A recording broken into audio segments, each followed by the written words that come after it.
What's your brain? Let's take a peek.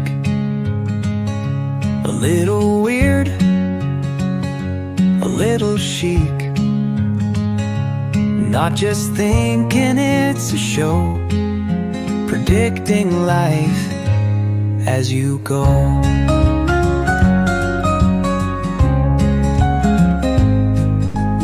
Lollydabbing through this life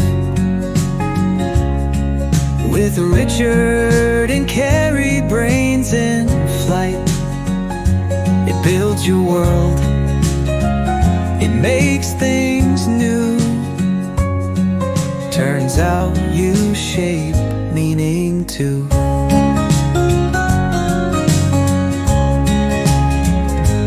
Brains aren't born to just react. They build your world, that's a fact. No command center, no set fate, just wiring up what seems great. Lollydabbing through this life with Keri and Richard, thoughts ignite, laughs and wonder, every hue. We're here to share it all with you. So hit play and join the fun.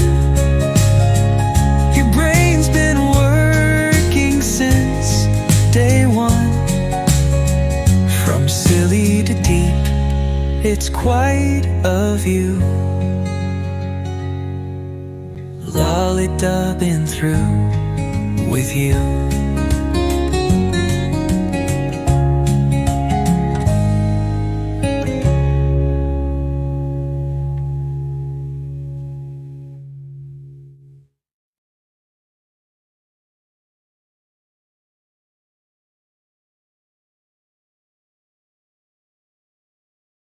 There we are. All at once, we're there. We're there.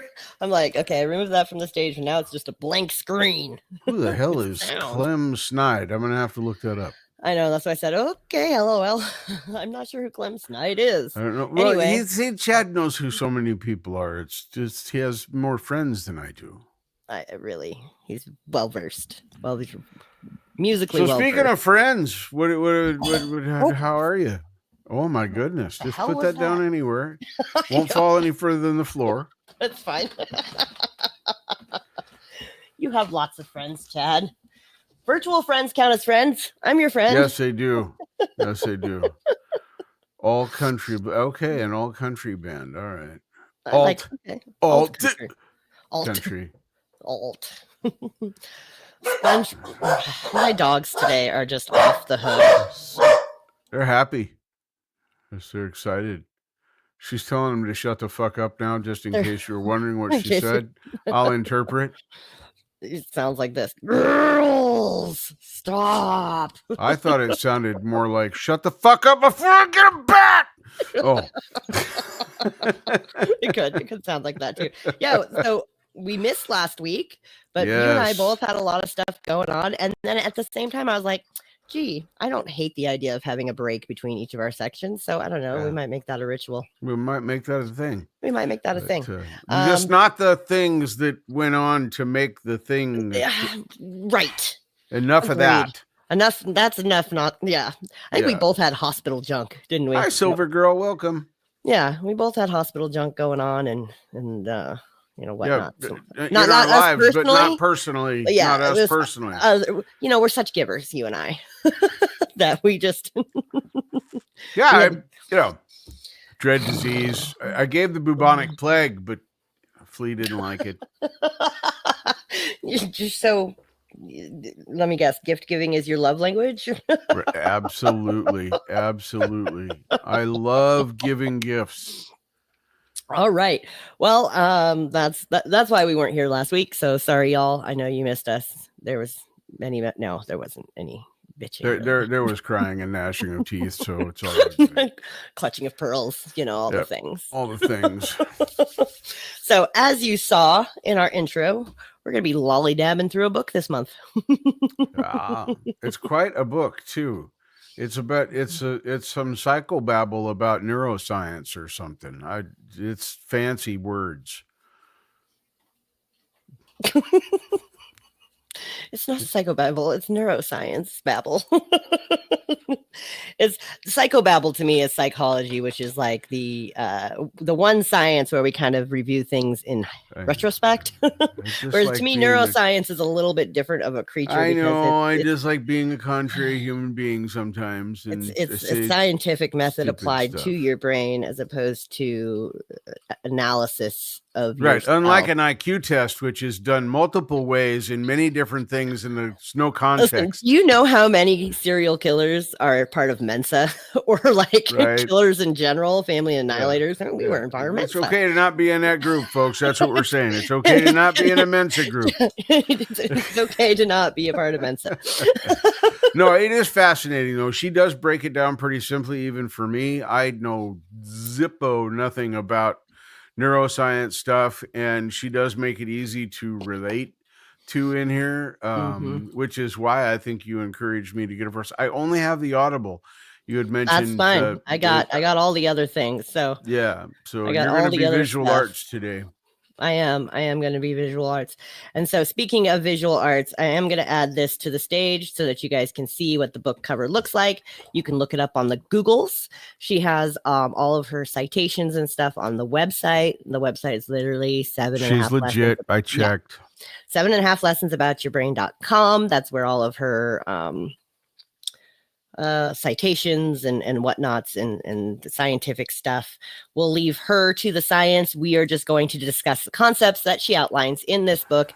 And it can be read in 7.5. It's like 7.5 short essays, sort of, but it does kind of all tie together. So we're going to start out with the half lesson at the beginning of the book. And the key idea, so the half lesson is your brain is not for thinking. Bum, bum, bum. Not a thinking device. It's not for thinking, which we all think our brain is for thinking, but we're thinking wrong about that thought. Boy, that could be a rabbit hole. I know, right? Anyways, the key idea discussed in this half lesson is that your brain's primary job is for managing your body and not for thinking. So what are your initial thoughts on that? Just that key idea. My initial that key idea, I'm fascinated by the whole thought of that, because if you think, I mean, it's hard. It's going to be hard not to say that in this. So there's going to be a lot of cliche words, but putting it into context of what we're talking about, your brain starts working, literally starts working from the moment it is a brain. Right. And until you die, literally expire and release your energy, it does not stop working. So it is probably the most, I mean, you think of what it regulates and what it does. It's fascinating to me that, first of all, that nobody else has said this before in anything that I've ever talked about when it came to this kind of stuff. But second of all, that our brain is capable of that much. No wonder it wears out and we get Alzheimer's if we don't take care of it. Right. Well, and I think that by understanding that our primary job is for managing our body, not thinking that we are all about survival first and thought later, and that it's regulating our energy needs so that we can stay alive. And then the thinking, emotions, decision making happens on top of it, and is influenced by those things that it needs to regulate our energy needs. Really kind of changes our thoughts about this is getting real meta, changes our thoughts about things like anxiety and depression and things of that nature, because it makes us kind of revert to this, have I taken care of my body budget? And I love that she uses this term body budgeting, It's a great concept. It really is. It gives us a new way to conceptualize some of these things. Now, I'm not saying that anxiety, depression, things like that can be resolved just by addressing like our primary needs. But I think I'm gonna laugh every time I say think. It's gonna be tough. I believe there you go. that if we address some of those things, we could increase the functionality of any of the currently prescribed things for that. You know what I mean? We are helping to increase the and I say this because I'm not against anybody taking any sort of drugs to help with that, but I am saying that you could help improve the functionality of those things by addressing some of those primary things first. Yes. And you can identify what kind of state you are in emotionally by things like your heart rate and your metabolism and your breathing. And, so like you can not only like figure out what kind of emotional state you're in, but then you can help to address that emotional state in addition to whatever your doctor prescribes. Because we are not doctors here. We're not here to tell you what you need inside of your body. We're just here to help you expand how you perceive things. You need coffee in your body. You do. I do. Subliminal. The subliminal messaging. We are now taking coffee sponsors. Anyways, so the process of this body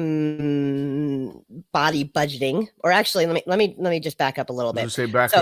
In order to do that, our body actually predicts, or our brain predicts what our body needs based on its past experiences. So that process of prediction in order to address what it is that we need. So like, well, I don't have an example right now. I'll just go into what the process is called. It's called allostasis, which is a fancy word. It's spelled ALOSTASIS, allostasis, which is that process of your brain predicting and adjusting its body functions like heart rate, breathing, metabolism before they are needed. So thinking, emotions, and decision making happens on top of that fundamental function, like we said. It's not its primary purpose. So if you think of your brain, if you use the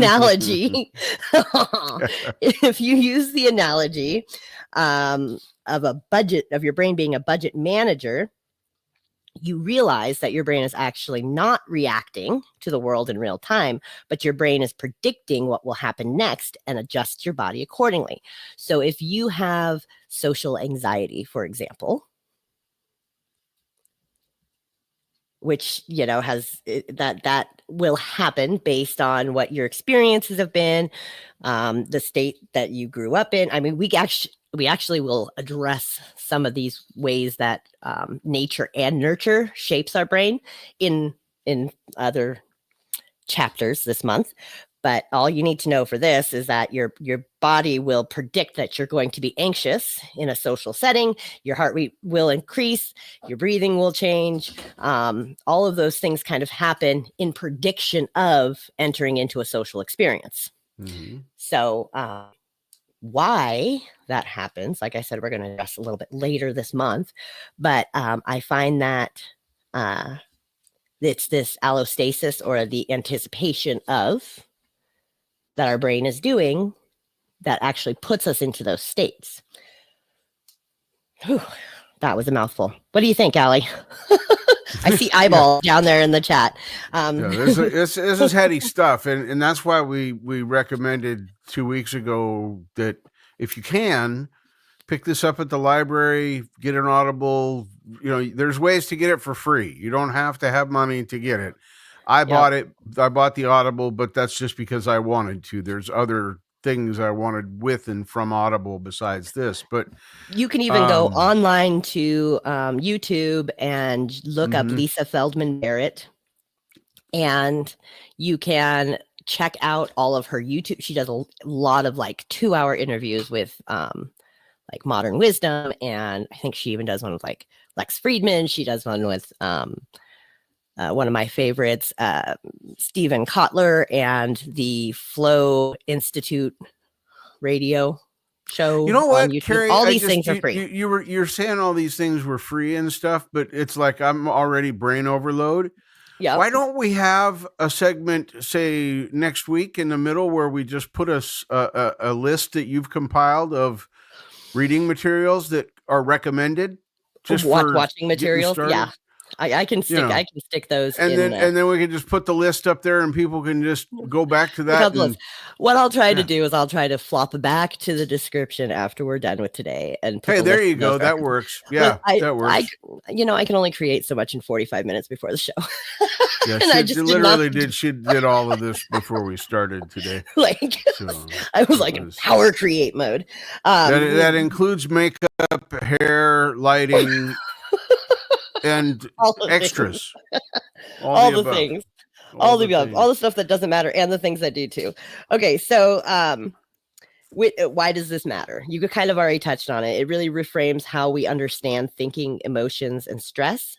Mental strain is often a side effect of how well or how poorly your body is budgeting your energy. Things like chronic stress, exhaustion, anxiety could mean that your body budget is out of balance. So mental well-being is tied to things like good sleep, nutrition, exercise, social support, because and social support is one of the most fascinating things to me, because that actually replenishes your body resources. And like I said, this is kind of an overview of the concept in general. And so we are going to be kind of going into those things a little bit more, how social support, how we were raised, our biology, how those things kind of figure into. So it's not your fault if your mental well-being is stressed with anxiety and depression and bipolar. It's all part of these things. I think it's part of the natural world that we're in. Yeah. If you are stressed, let's just put it in a fight or flight situation. Yep. Dinosaur is coming to get you. You thought you were going to have dinner, and that's not happening. Right. You are not at that moment concerned about your mental well-being or where you're going to get your next stone axe from, or any of those things, because they don't matter right now.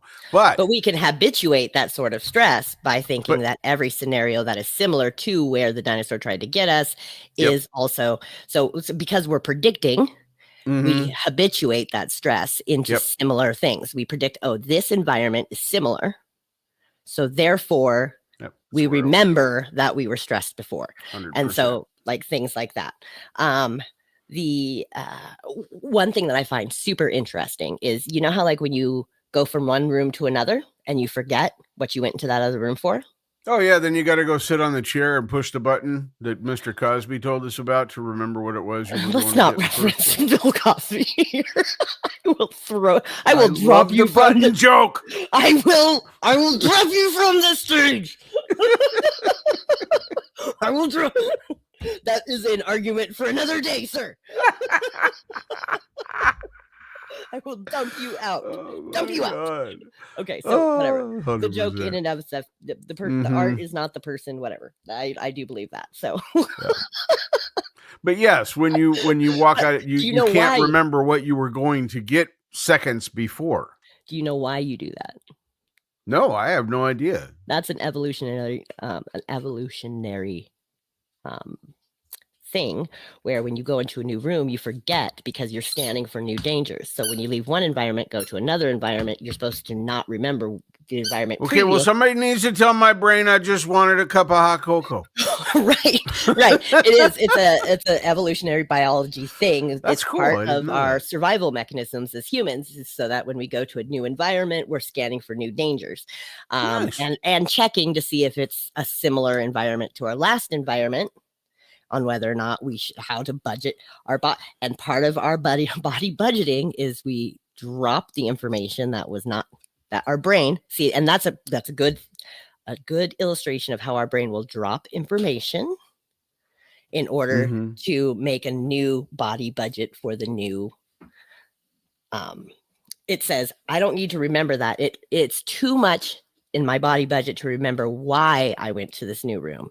I simply need to know what is in this new room in order to survive. That's where I was going for that. And also doorways represent other realms. I agree with you, Camellia. And also. Hi, Camellia. Welcome. Glad to see you out there. So that's kind of the overview of the half lesson. So quick recap is survival first, thought later. Our brain's primary job is for managing our body, not for thinking. That process is called allostasis. And that means our brain predicts and adjusts our body functions before they are needed. Okay.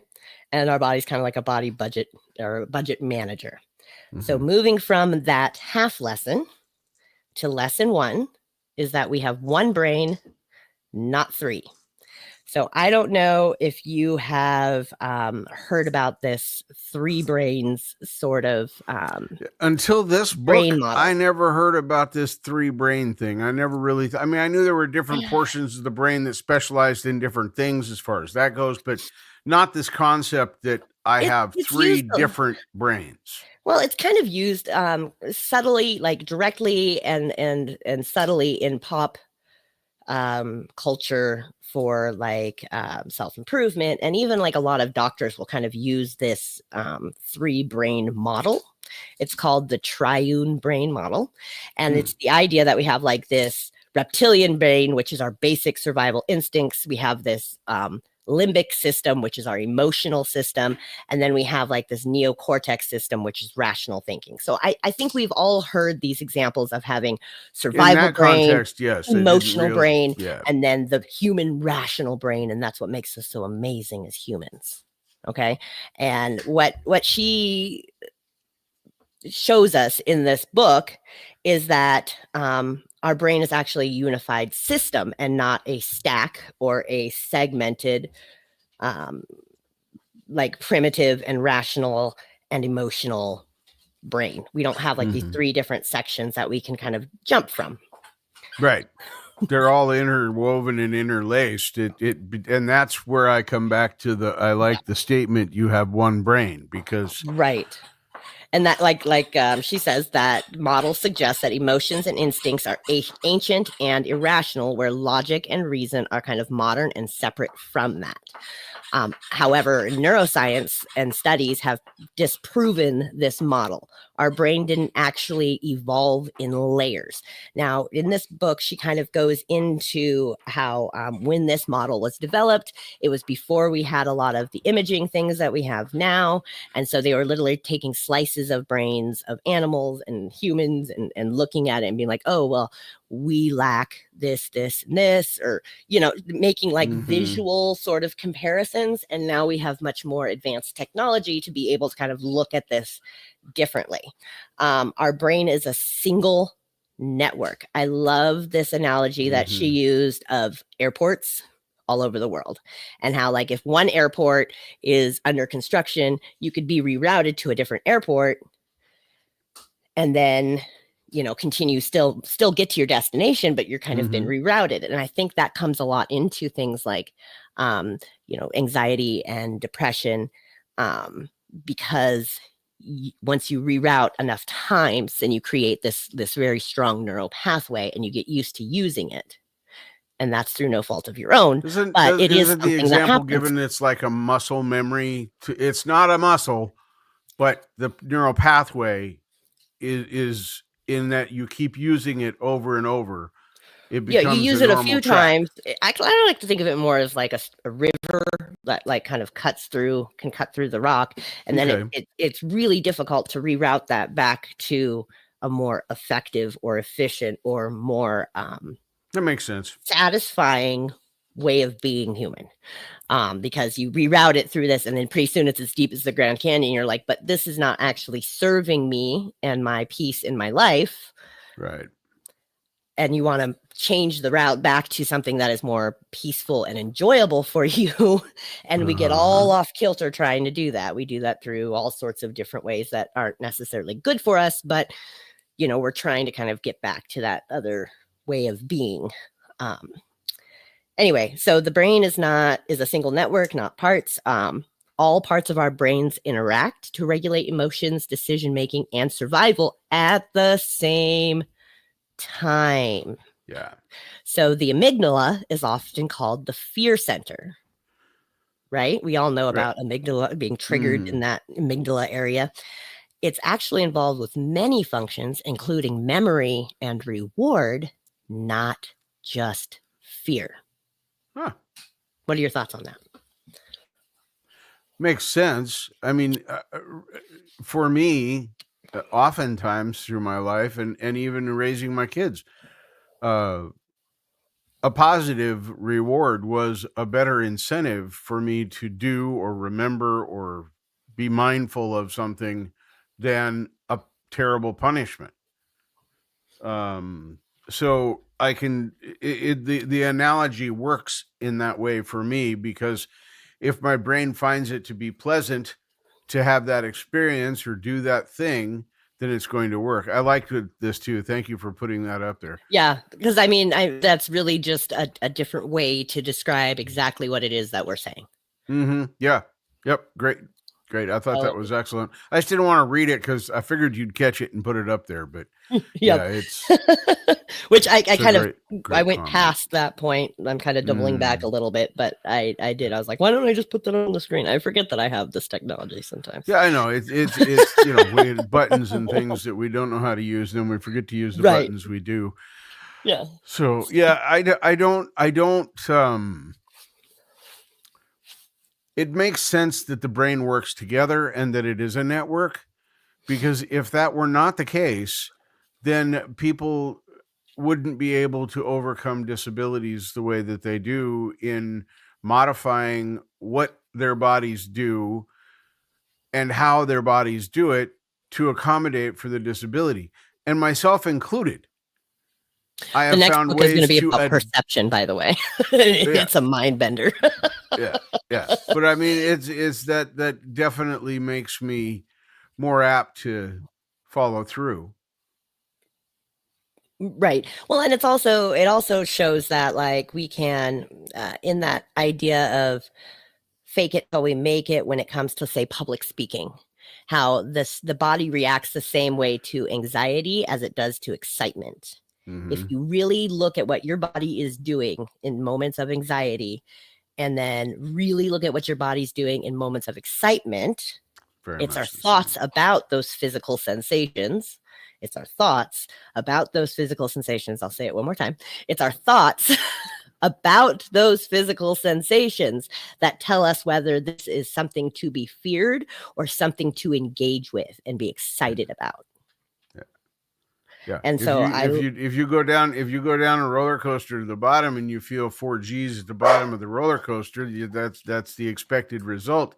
If you're driving your truck somewhere and you fall off of something and you experience 4 G's, that is not going to bring the same mental picture as the for fun ride on the roller coaster. So very wise. So very wise. Even just swerving your truck. It's the same rush feeling, the same adrenaline, but because the outcome is, unpredictable compared to the roller coaster, but your brain still sends the same signals through its network. Exactly. And your body still feels similar in that.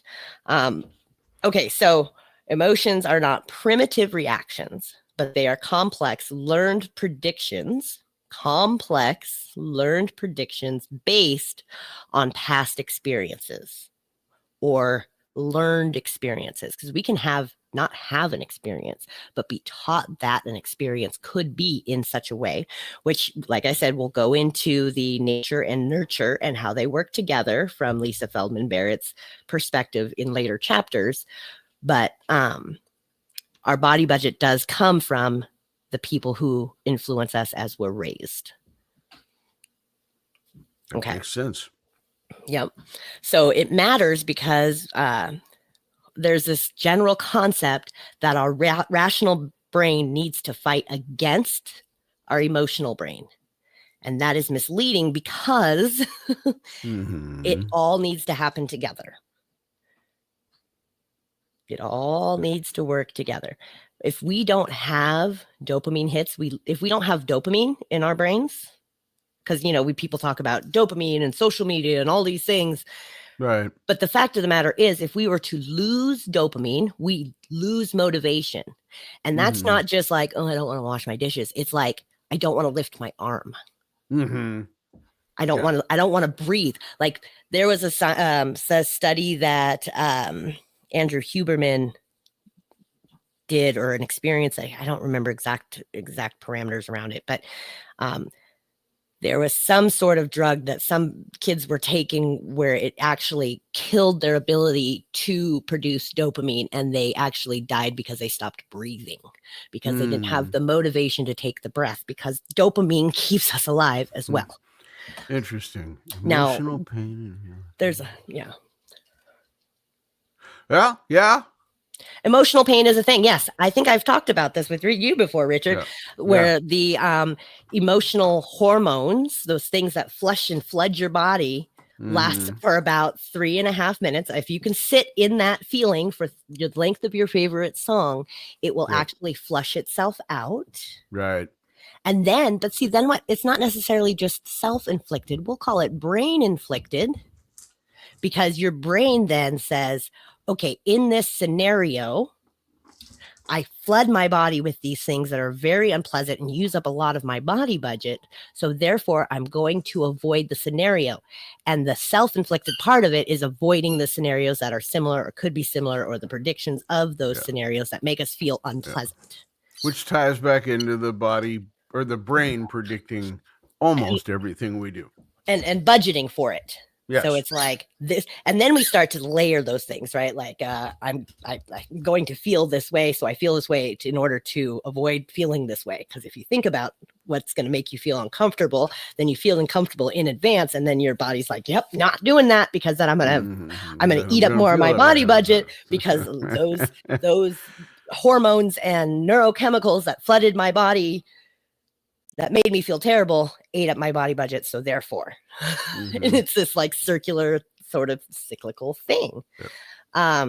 So we're not, the bottom line of this sort of first lesson is that we're not struggling between like this caveman brain and this modern brain. Our brain is always working in this whole system with the thinking and the emotions and the memories and all of those things stacked on top of this basic survival body budgeting. Okay. So, let's see. I think you guys are, well, we've got 4 people here still. I haven't put them all to sleep yet.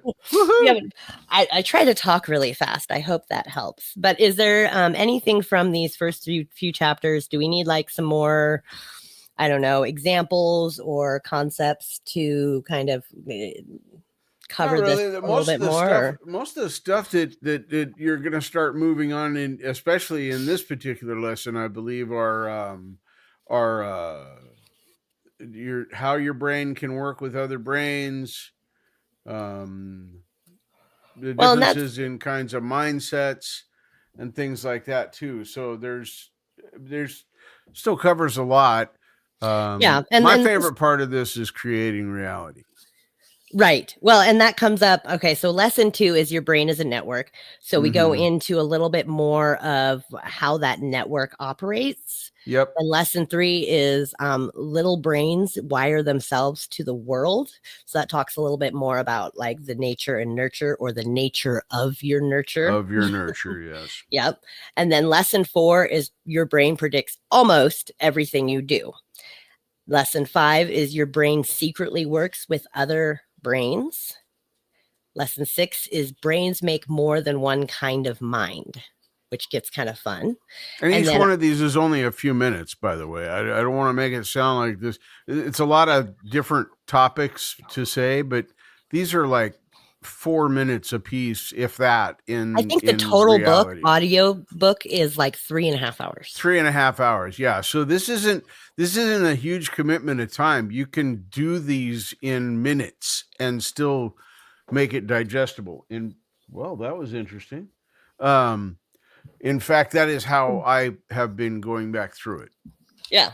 I mean, it's fun to kind of listen through it once and then go through and then really think about how it applies to your life. You know, think about the people you love and how like you can help them. The last lesson is our brains can create reality, which, you know, I love because it takes it in a sciencey way. It takes us to this kind of metaphysical sort of thought. Hi, Darren. Of we create our own realities, and we do, but that doesn't make the power of positive thinking, which can be kind of a toxic environment if you're around people who are like, well, just think positively, because like it's not that easy. We've created these grand canyons of neural pathways in our brain, and we have to kind of take ourselves there in a way that is gentle and doesn't freak out our body budget, because our brain, like every time we learn something new, our brain is like, whoa,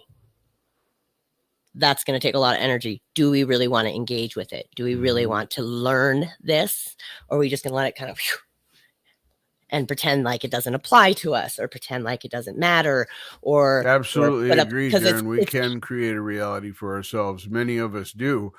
And now we have it's to. even In more so many prevalent. ways, we have to. You have to. It's becoming more prevalent. And I think that it's an important thing that we've missed. We did it when we were children naturally by make-believe and telling stories and doing things like this. We enriched our world through that, and we stopped doing that as adults. Yeah, and really we stopped creating a reality. Well, we started accepting the reality that was created for us. Yes. And there is so much in perceptual reality that is different. Like the reality that Richard is experiencing right now is different than the reality that Keri is experiencing. Even though we're in the same conversation and we agree on a lot of the same things, we still have a different reality, and we have to. There's actually evolutionary like biology that explains why we have to do that.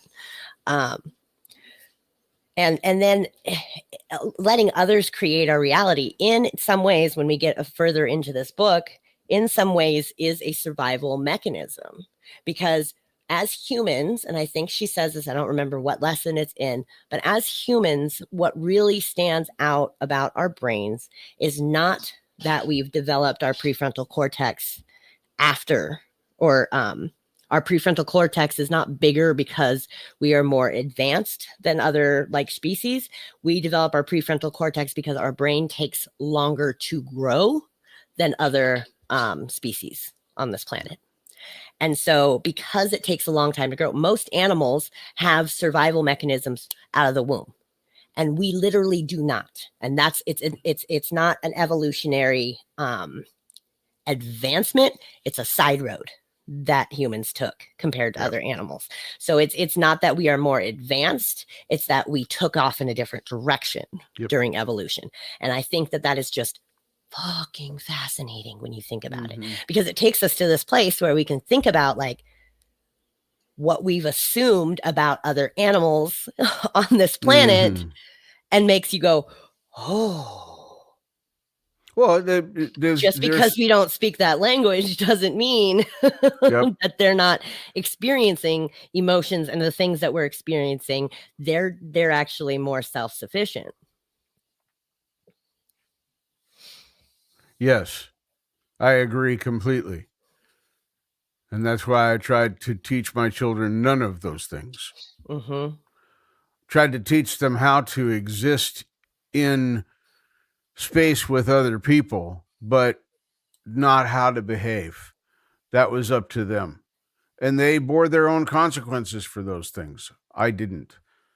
So, and I would say it's not that we have cognizance in exclusivity from animals. We have a different cognizant, different kind of cognizance. Yes. Yeah, we cognisate. Can I make that works, right? Yep, you can make that word. It's a good word. Cognisate in a different manner. I think they missed out on that boat. Yeah, I mean, cognizate. That's a fucking word right there. I like that. I'm proud of you. Proud of you. I practice cognisation.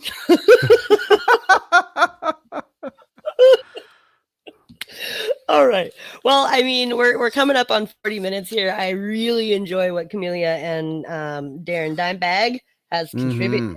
What else do you guys think? Are you guys excited about this upcoming sort of series? And we talk about some of these other lessons. Are you guys, I don't know, like, what are your thoughts? Yeah. Does this sound like something that the dogs would like to know more about?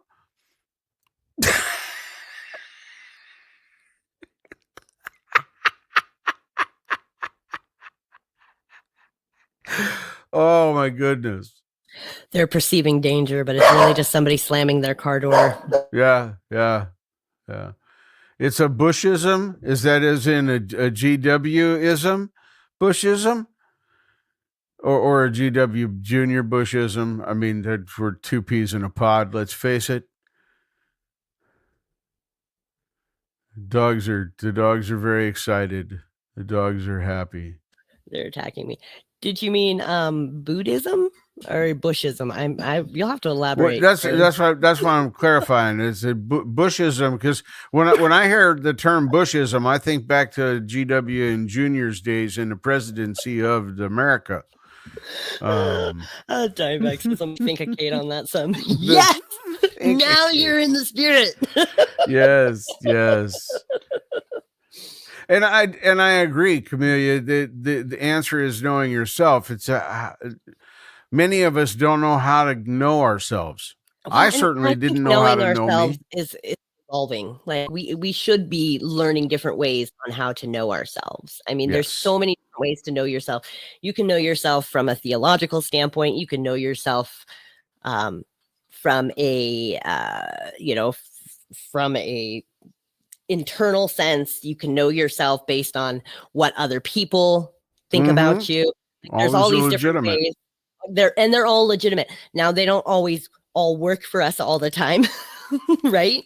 But they are, I think they unfold throughout our lives as they should, kind of help progress our growth and our curiosity and our self-perception and the perception of our world around us. And I think a lot of people will say, I know who I am, I know myself, and then sometimes that can put like a damper on it.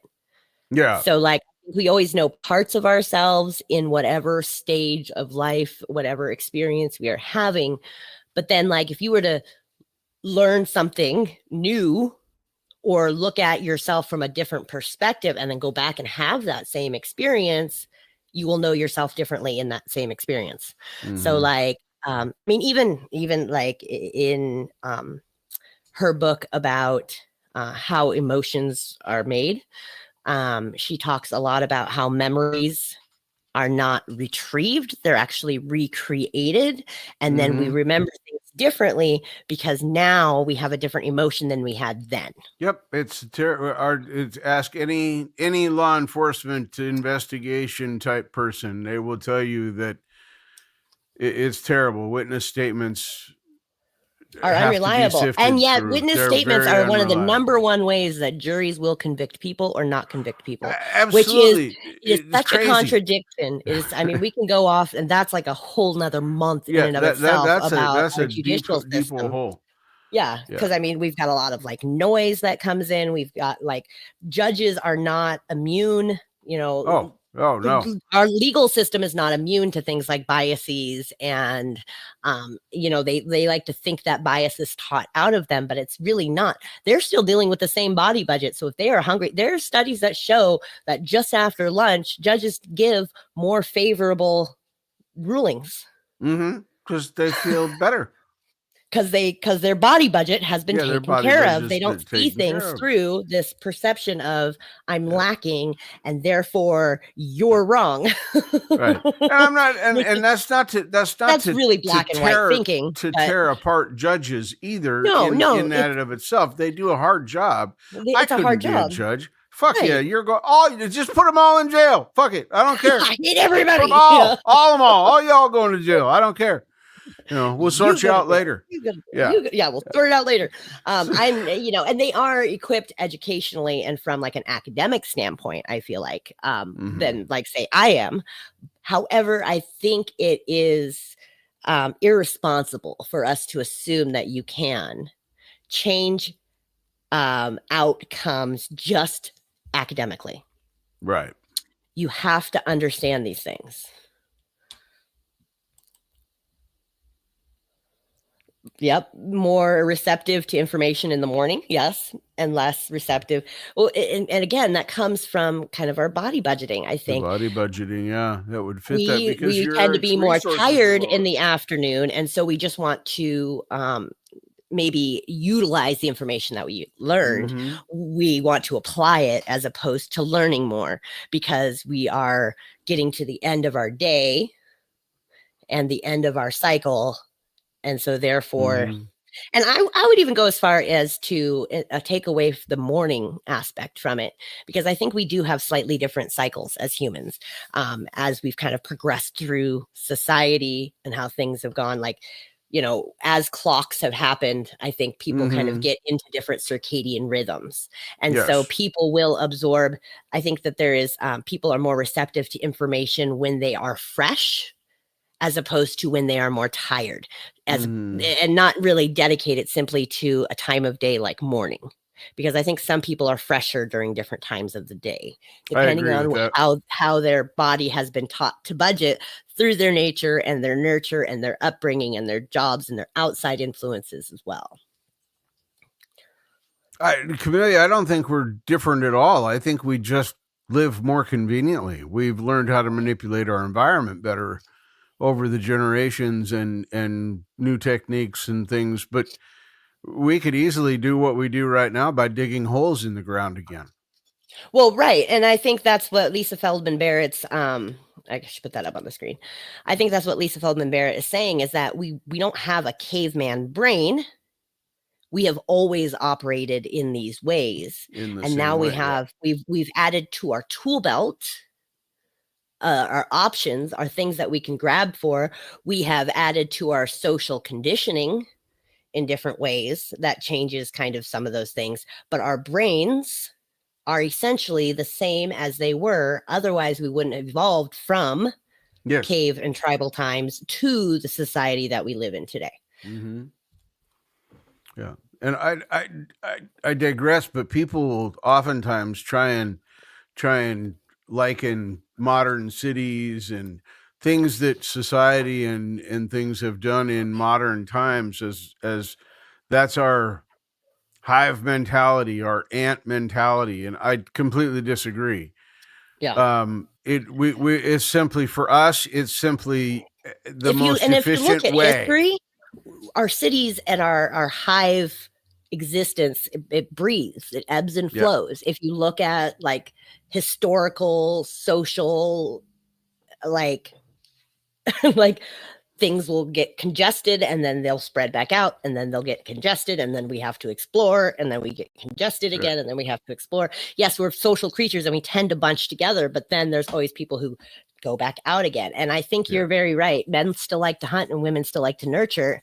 And I think that we have started to hunt in different ways, and women assert themselves to their ability to nurture in different ways. But it's still essentially, and we could even say masculine versus feminine, because it doesn't even have to be like, if we want to be PC about it, it doesn't have to be biologically male and biologically female. We've really branched out into different ways of like expressing masculinity and femininity, and that's not exclusively tied to our biology anymore. Absolutely agree. Now, our biology is our biology. We were born as male or female. However, the traits that we exhibit are masculine and feminine, and the masculine traits still like to hunt and conquer and dominate, and women still like to nurture and network, and our feminine likes to nurture and network and do things of that nature. And I think that's where a lot of the yin and yang, and there'll always be opposites, and we've reached a point in our society where that's not tied to our biology anymore exclusively. And I think a lot of that has to do with those neural pathways, and we're able to kind of like we're bringing more people into existence that explore kind of the different pathways that are available in our minds, in our networks. So I think that's another really interesting conversation. And I don't have a book on that. That's just a Keri theory. That's just a Keri hypothesis. I haven't even started. There's nothing wrong with the Keri hypothesis. I want to say while I got it fresh in my brain, thank you, Allie and Camellia and Darren, and for participating, for asking questions, for saying things in chat, whether we agree, disagree, come against you or don't. That's what this is for. It's supposed to spark conversation and I think ideas. the conversation is always and also. I don't think there's really a disagreement with anything that anybody in the chat has said. It's and also to me. It's and also that's a different way of saying exactly what it is that we're saying. Yeah. You know, we are discussing this from, Lisa Feldman Barrett's perspective, but I think tying that together to some of the things that Camellia has said and Darren has said is really important so that people kind of see that it is all related, like all these concepts. I mean, you can get into religion and some of these other things, like why do religions even form? Girls, for heaven's sakes, do you need to be a part of this conversation? Yes, you're in danger. I can sense it with my dog sense. You're in danger. They're not in danger. Look at you're in danger. Pay attention. They're like, if we sit over here and bark, she'll pet us for a minute and we can bring her a ball and maybe she'll throw it for us. Yep, off we go. Yeah. Who's training who? I know, right? I'm about as well trained as a human as they are as dogs, which is oh, absolutely. It's something I have said for many years, Camellia, is that right at the same time. Absolutely. There And always exists more than one version of truth, and likely everyone has their own version of truth. Now, that doesn't mean that comes back people to are running around creating our reality, right? Yeah, it's not because it's maybe you're colorblind and you think the sky is gray.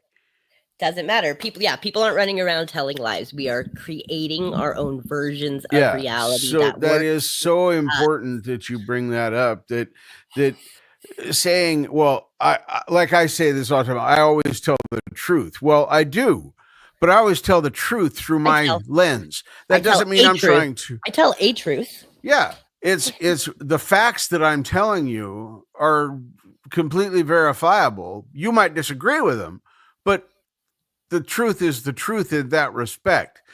The kind of truth I'm talking about is in that aspect. Yes. Because words matter. They do. They really Context matters. Words matter. Context always matter. It's, what is this? I can't think of it right now. It's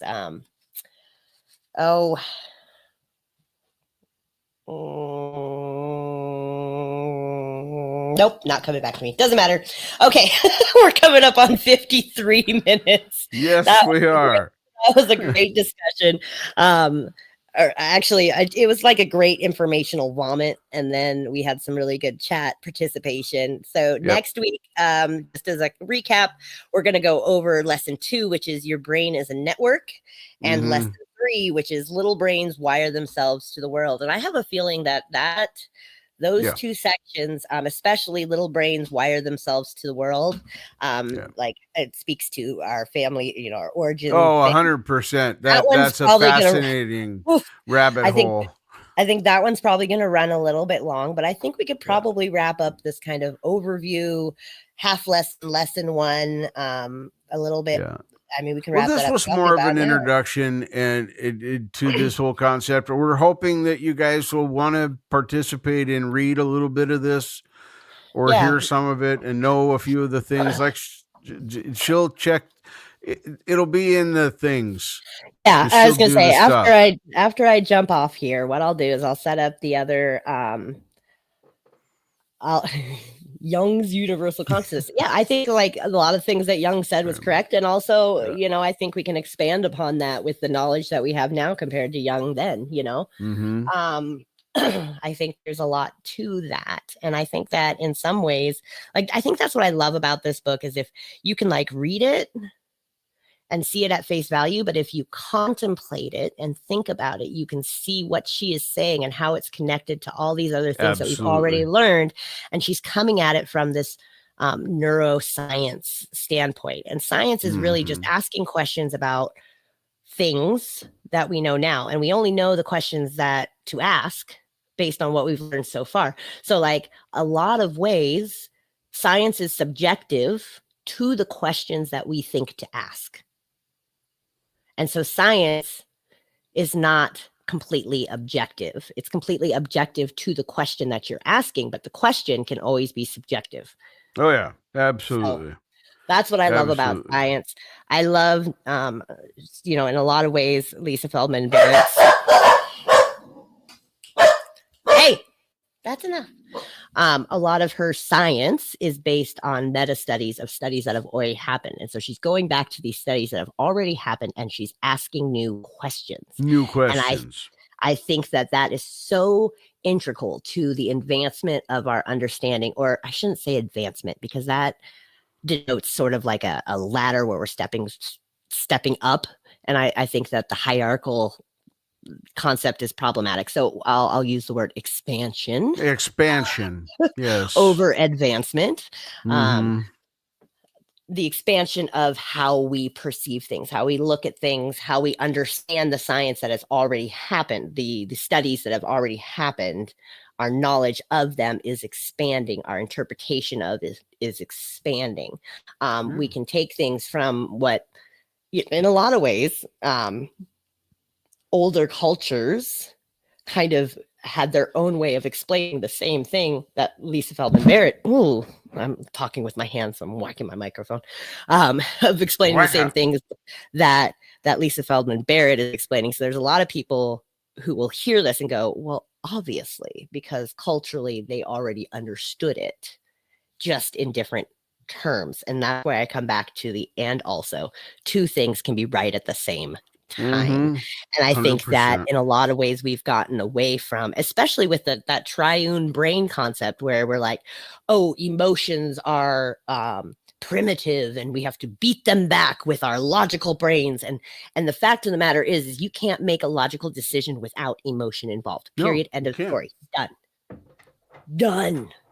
So any culture that has explored connecting your emotions with your decision making, with your experience of reality, really had it right in a lot of ways as far as outcomes. There's like this whole explanation thing that we get to explore from a scientific perspective. And I think the science community got away from that, especially when you get into like, a lot of philosophy and, postmodern sort of things, a lot of psychologists, we really have had some dark ages, I think, recently when it came to emotions and I would agree with that. Reactions and reactivity and a lot of like business building and a lot of business deciding things and how it had to be like from this, we pretended like you could only make decisions from a logical standpoint as opposed to from an emotional standpoint in order for them to be correct. I think that we really experienced kind of dark ages with that. And I think we're really fighting to get out of that. And we're fighting to understand that emotions are integral to that logic, and not only integral to, but necessary for creating a better world. And so that's why I really wanted to get into this book with everybody, because it is both and I love that. So without further ado, I say yes. And also, I think animals have a lot of emotion too. We just didn't understand it because they also have brains built from the same networks that we do. Yeah. They're just grown in different ways. And there are aspects that we share with nature and animals that I think we just haven't understood. I agree. Because we spent so much time thinking that emotions are separate from decision making. And I think that that emotions are only human things. Only I'm gonna push back a little bit in the sense of talking, communicating emotions and or judging emotions is what makes humans kind of separate from nature, because I don't think animals judge each other's emotions. Oh, absolutely not. I think that it's accepted in a much different way. Yeah. But dolphins do drugs. That's all I'm going to say. And why do they do drugs? They also have sex for fun. They play with toys. Yep. They do it to change their cognitive states. Yep. Which when I that's like those kinds of things always bring me back to, sometimes the scientific community needs to not be so arrogant about what we don't know yet. Yes. As science unfolds, I got so much more, but I think we'll just we're gonna wrap it up there, because there's like some geologists that I follow that I love, because he just really acknowledges the changing of the science of geology, and like anybody who acknowledges that we are allowed to change our minds and change what we know about things, and how every bit of science is also evolving, and the questions that we ask are always changing, and the layers that we uncover about our history and about how the world around us works is always shifting. And anybody that says science is stagnant is not taking the time to perceive the fullness of where we've come from. They're not looking at the context. So that being said, I'm going to switch over to add that. It says hello with the soft glow. We took a ride on this talk. Goodbye, everybody. Bye. Thanks for being here. We'll see you next week. Time to linger, but we gotta go. Voices faded with the moon's call. Laughter echoed down the hall. Thoughts that flew like paper dolls. Wrap it up and let it fall. Turn the volume down low, my friends. This chatter's come to an end. Till we gather again and again. Let these moments extend.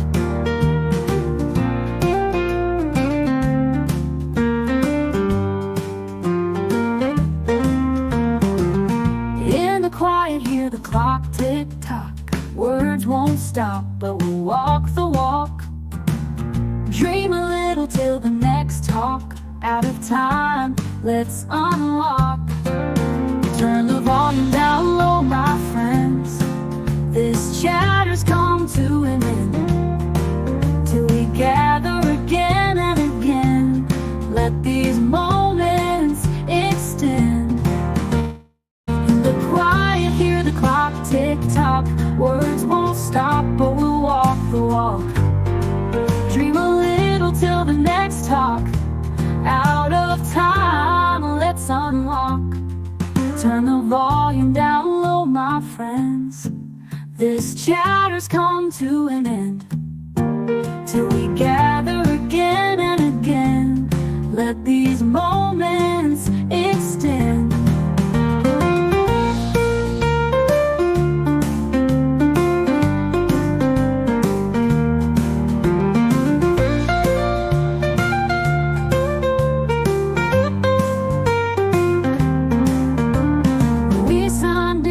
With open minds, now we drift on the book of fine. Page by page until we bind sweet goodbyes. Let's unwind.